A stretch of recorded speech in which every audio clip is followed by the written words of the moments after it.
Hello everyone, welcome back to my YouTube channel. I hope you all are doing great. And आज ਦੇ lecture 'ਚ ਆਪਾਂ ਗੱਲ ਕਰਾਂਗੇ understanding the learner and learning environment ਦਾ ਥੋੜਾ ਜਿਹਾ ਓਵਰਵਿਊ ਕਿ ਐਕਚੁਅਲੀ ਦੇ ਵਿੱਚ ਸਬਜੈਕਟ ਜੋ ਹੈ ਉਹ ਆਇਆ ਕਿੱਥੋਂ, ਠੀਕ ਹੈ, ਉਹ ਡਿਵੈਲਪ ਕਿੱਥੋਂ ਹੋਇਆ। And then in the another part of the video will discuss about the section B जो साडा section B हैगा। अगर तुसी कल वाली वीडियो देखी है तो ਉਹਦੇ ਵਿੱਚ ਆਪਾਂ ਸਿਲੇਬਸ ਡਿਸਕਸ ਕੀਤਾ ਸੀ। ਉਹਦੇ ਵਿੱਚ ਜੋ section B ਹੈ ਉਹਦੇ ਵਿੱਚ फर्स्ट थ्योरी आप डिस्कस करांगे that is Piaget's cognitive development theory. So बहुत इंटरेस्टिंग लेक्चर होने वाला है। अगर तुसी हाले तक मेरे चैनल को सबसक्राइब नहीं किया then you can go and like share subscribe तुसी कर सकते हो।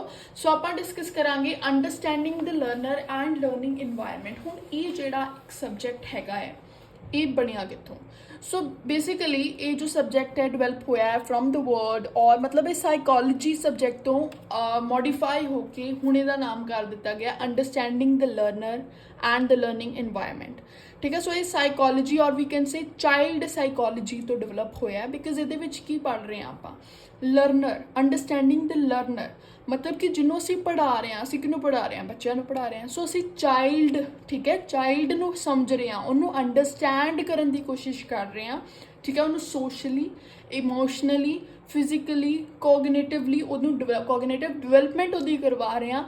किद्दां करवावांगे जो तक असी उन्होंने समझांगे नहीं, असी नहीं करवा सकते उदी डिवेलपमेंट उदी ग्रोथ असी नहीं समझ सकते उस चीज़ नू। सो जो साइकोलॉजी है ਤੁਸੀਂ 2 ਮਿੰਟ ਵੀਡੀਓ ਨੂੰ ਹੋਲਡ ਕਰਕੇ ਤੁਸੀਂ ਸੋਚ ਸਕਦੇ ਹੋ, ਤੁਸੀਂ ਕਮੈਂਟਸ 'ਚ ਮੈਨੂੰ ਦੱਸ ਸਕਦੇ ਹੋ ਕਿ ਤੁਹਾਡੇ ਅਕੋਰਡਿੰਗ ਸਾਈਕੋਲੋਜੀ ਦਾ ਕੀ ਮਤਲਬ ਹੈ, ਠੀਕ ਹੈ। ਸਾਈਕੋਲੋਜੀ ਨੂੰ ਅਗਰ ਆਪਾਂ ਵੈਸੇ ਸੋਚੀਏ ਤਾਂ ਉਹ ਕੀ ਹੈ, ਮਨੋਵਿਗਿਆਨ, ਠੀਕ ਹੈ, ਕਿ ਸਾਡਾ ਮੈਂਟਲ ਕਿੱਦਾਂ ਅਸੀਂ ਸੋਚਦੇ ਹਾਂ, ਠੀਕ ਹੈ, ਕੋਗਨੀਟਿਵ ਡਿਵੈਲਪਮੈਂਟ ਕੀ ਆ, ਉਹਨੂੰ ਆਪਾਂ ਸਾਈਕੋਲੋਜੀ ਕਹਿ ਸਕਦੇ ਹਾਂ। ਸੋ ਸਾਈਕੋਲੋਜੀ ਨੂੰ ਪਹਿਲਾਂ ਕੀ ਕਿਹਾ ਜਾਂਦਾ ਸੀ, psychology firstly is a study of soul, ਕਿਸੇ ਸੋਲ ਆਤਮਾ ਜਿਹਨੂੰ ਅਸੀਂ ਕਹਿੰਦੇ ਹਾਂ ਉਹਦੀ ਸਟੱਡੀ करना। पर जो आत्मा है उन्होंने असी देख नहीं सकते, ठीक है, उन्होंने असी समझ नहीं सकते। सो उहदा जो स्टडी उस तो बाद चेंज होया psychology is the study of mind कि माइंड नू समझना, ठीक है। एंड हुण जो लेटेस्ट चल रहा है that is the scientific study of behaviour.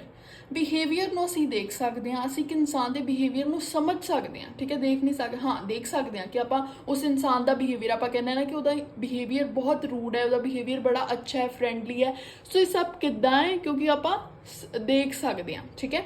So psychology ਜੋ ਹੈ that is a scientific study of behaviour कि एक बिहेवियर मतलब कि इंसान किसी चीज़ नू, ठीक है, अगर मैं इत्थे इनू अच्छी तरह तुहानू एक्सप्लेन करा। So psychology that is the scientific जो हुण चल रहा है that is a scientific study of behaviour, ठीक है। बिहेवियर मतलब कि असी किद्दां किसी चीज़ नू सोचते हैं ਜਾਂ ਫਿਰ किद्दां किसी चीज़ नू रिएक्ट करते हैं। कोई एक सिचुएशन आ गई साडे सामने एंड असी उस सिचुएशन दे विच किद्दां रिएक्ट कर रहे हैं दैट इज़ बिहेवियर, ठीक है। हुण सो साइकोलॉजी नू अगर आपां एक डेफिनेशन च करिए, so psychology it is an association, ठीक है, it is an association of stimulus and response. हुण 2 वर्ड आ गए थे, स्टिमुलस एंड रिस्पॉन्स। हुण कहंदे कि साइकोलॉजी की है एक एसोसिएशन हैगी है, इकट्ठ है कि दी स्टिमुलस मतलब सिचुएशन, ठीक है। स्टिमुलस का मतलब हैगा कोई सिचुएशन आ गई, कोई इन्वायरमेंट इहो जिहा सामने आ गया। तो रिस्पॉन्स मतलब कि रिएक्शन, साडा रिएक्शन की आ उस सिचुएशन के अकॉर्डिंग। वही मैं पहला भी समझाया बिहेवियर की आ कि असी किसी भी सिचुएशन को लैके किस तरह रिएक्ट कर रहे हैं that is behaviour. So psychology it is an association of stimulus and response. Till now अगर किसी को कोई भी डाउट हैगा है तो वह मैनू कमेंट करके पूछ सकता है, बट मैं अपने वालों प्रॉपर क्लीयर करके चल रही हाँ। उस तो बाद आ गया साढ़े 3 डोमेन्स होंदियां बिहेवियर दियां 3 तरह की टाइप्स आप कह सकते हैं होंदियां। So there are 3 domains of behaviour, ठीक है। सो ये ना बिल्कुल जनरल चीज़ां ने जो मैं तुहानूं समझा रही हाँ, इहदा फिलहाल अपने सबजैक्ट नाल कोई रिलेशन हैगा नहीं है एज सच, बट क्योंकि आपां साइकोलॉजी और वी कैन से आपां अंडरस्टैंडिंग द लर्नर समझ रहे हैं, सो उहदे च ये चीज़ां जो है ये ਸਮਝ ਹੋਣੀਆਂ ਜੋ ਹੈ ਸਾਨੂੰ ਪਤਾ ਹੋਣਾ ਬਹੁਤ ਇੰਪੋਰਟੈਂਟ ਆ। ਸੋ ਇਹਨਾਂ ਦੇ 3 ਡੋਮੇਨ ਨੇ, ਸੋ ਆਪਾਂ ਉਹਨਾਂ ਨੂੰ ਡਿਸਕਸ ਕਰਾਂਗੇ। 3 ਡੋਮੇਨਸ ਵੀ ਹੈਵ। ਉਸ ਤੋਂ ਬਾਅਦ ਪਹਿਲਾ ਆ ਗਿਆ ਸਾਡੇ ਕੋਲ ਕੋਗਨੀਟਿਵ ਡੋਮੇਨ।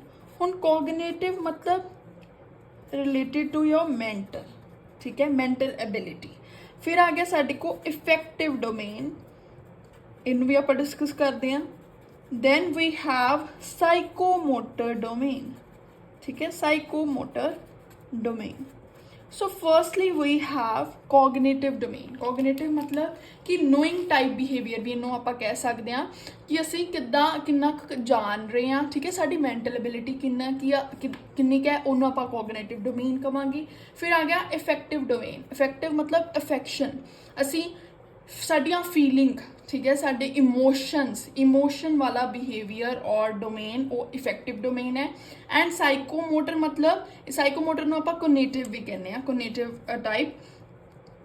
ਕੋਗਨੀਟਿਵ ਦੇ ਵਿੱਚ ਵੀ हैव डूइंग टाइप, ठीक है, ਜਿਹਦੇ ਚ ਸਾਡਾ ਮਸਕੂਲਰ ਸਟਰੈਂਥ ਲੱਗ ਰਹੀ ਹੈ, ठीक है, ਉਹ ਸਾਈਕੋਮੋਟਰ ਹੈ, ठीक है। मोटर मतलब कि ਅਸੀਂ मूवेबल वाली चीज़ां। सो इफेक्टिव ਦੇ ਵਿੱਚ ਸਾਡੀਆਂ ਅਫੈਕਸ਼ਨ, ਸਾਡੀਆਂ ਫੀਲਿੰਗਸ ਆ ਜਾਣਗੀਆਂ।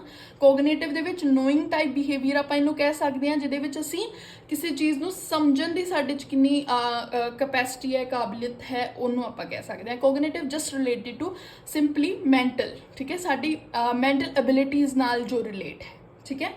ਸੋ ਮੈਨੂੰ ਲੱਗਦਾ ਹੈ ਆਪਾਂ ਜੋ ਇਸ ਚੀਜ਼ ਦੇ ਵਿੱਚ ਪ੍ਰੋਪਰਲੀ ਸਮਝਣਾ ਹੈ ਉਹ ਹੈਗਾ ਐਜੂਕੇਸ਼ਨਲ ਸਾਈਕੋਲੋਜੀ ਔਰ you can say child psychology. Because ਆਪਾਂ ਕਿੱਥੇ ਸਮਝਣਾ ਹੈ, ਐਜੂਕੇਸ਼ਨ ਦੇ ਵਿੱਚ, ਠੀਕ ਹੈ, ਕਿਉਂਕਿ ਆਪਾਂ being a teacher, would be teacher ਤੁਸੀਂ ਸਾਰੇ ਹੋ, ਠੀਕ ਹੈ, ਤੁਸੀਂ ਸਮਝਣਾ ਹੈ ਇੱਕ ਚਾਈਲਡ ਦੇ ਅਰਾਊਂਡ, ਠੀਕ ਹੈ, ਇੱਕ ਐਜੂਕੇਸ਼ਨਲ ਡੋਮੇਨ ਦੇ ਅਰਾਊਂਡ, ਠੀਕ ਹੈ, ਐਜੂਕੇਸ਼ਨਲ ਪ੍ਰਾਇਮਸਿਸ ਦੇ ਅਰਾਊਂਡ ਸਾਈਕੋਲੋਜੀ ਦਾ ਕੀ मतलब हैगा है, साइकोलॉजी किद्दां है जिहड़ी कि फील्ड ऑफ एजुकेशन नाल रिलेटेड आ, आपां उहदे बारे डिस्कस करना है।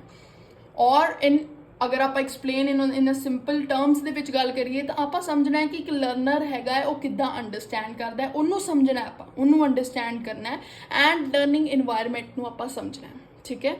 सो ਇਹਦੇ ਵਿੱਚ ਆਈ ਥਿੰਕ ਵੀਡੀਓ ਜ਼ਿਆਦਾ ਲੰਬੀ ਹੋ ਜਾਣੀ ਹੈ। ਸੋ ਮੈਨੂੰ ਲੱਗਦਾ ਇਹਦੇ 'ਚ ਆਪਾਂ ਸਿਰਫ ਤੇ ਸਿਰਫ ਇੰਨਾ ਸਮਝੀਏ ਕਿ ਇਹ ਜੋ ਸਬਜੈਕਟ ਹੈਗਾ ਹੈ ਇਹਦੀ ਇੰਟਰੋਡਕਟਰੀ ਵੀਡੀਓ ਆਪਾਂ ਕਹਿ ਸਕਦੇ ਹਾਂ।